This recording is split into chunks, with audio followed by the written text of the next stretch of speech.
And I started to really look at who are the mentors because at the time, people weren't talking about mentorship at all. I was starting to talk about it. And when people heard about mentorship, they could all imagine themselves being the mentor or the mentee who was saying, "Ooh, I need a mentor, someone who can give me things, pull me up the ladder, get me to where I'm going."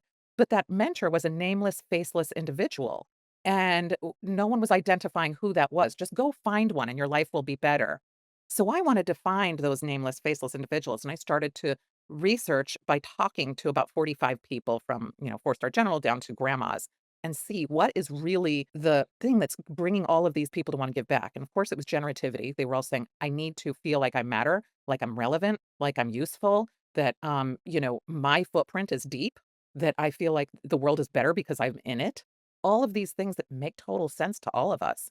So it turns out people were checking all those boxes like we're supposed to. And then by midlife, they were like, okay, I don't want to check more boxes unless I know there's going to be one that's going to be the big one that's going to give me the emotional fulfillment. So when I was talking to people, they were also saying, I don't have access to mentees.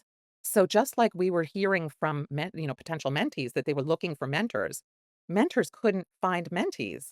And Bill Cheswick, one of the fathers of the firewall, said to me, I'm going to be retiring from Bell Labs and I'm going to be moving to a farm. I'm not going to have any access to kids.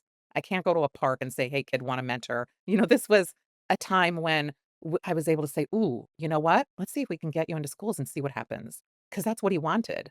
And we started to play around with all of this. But that's how it all got started, was just an anthropological expedition into what mentorship is. There's so many things there that you said that I just sort of flared in my mind. The first is the power of a single question. You're at this gathering and somebody engaged enough to ask this powerful question that redirected your career, it seems, Yeah. in a very positive trajectory.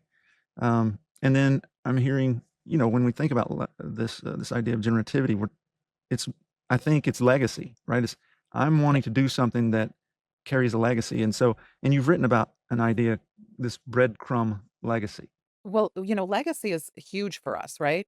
And in terms of how that works for us, we always want to know that we're impacting somebody that we choose and that we get to know about it.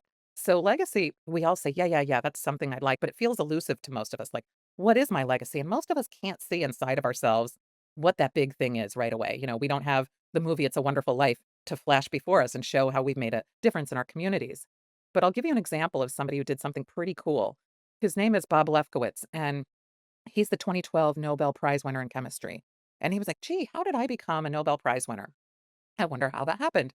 And he figured it was probably mentors. What he did was he created what would look like ancestry.com. Like Mhm. instead of relatives, it was all the mentors in his life. And he was like, I wonder how many other Nobel Prize winners are in that, you know, legacy tree. So he wrote one up with his mentors, the people who were lateral to him, and the few mentees that he knew of.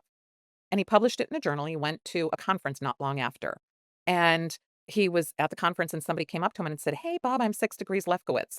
And he said, "What do you mean?" And he said, "Well, 5 people have worked between you and me." And so Bob said, "Well, what are you working on?" And the guy started telling him what he was working on. And it was like Bob's words popped out of his mouth. The work that he had started, he could see it in this guy's work. And he said it was so impactful and meaningful to him because he was able to see that's way far beyond who he knew, they were still doing his work.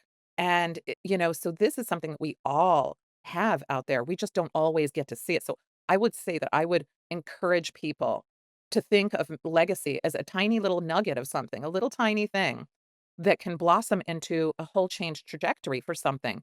And I think it'd be pretty cool to make your own legacy tree. I think Bob, take a Nobel Prize winner to do something amazing with mentorship, like say, hey, create a legacy tree, but it really can help a person to feel like, wow, I really did make impact.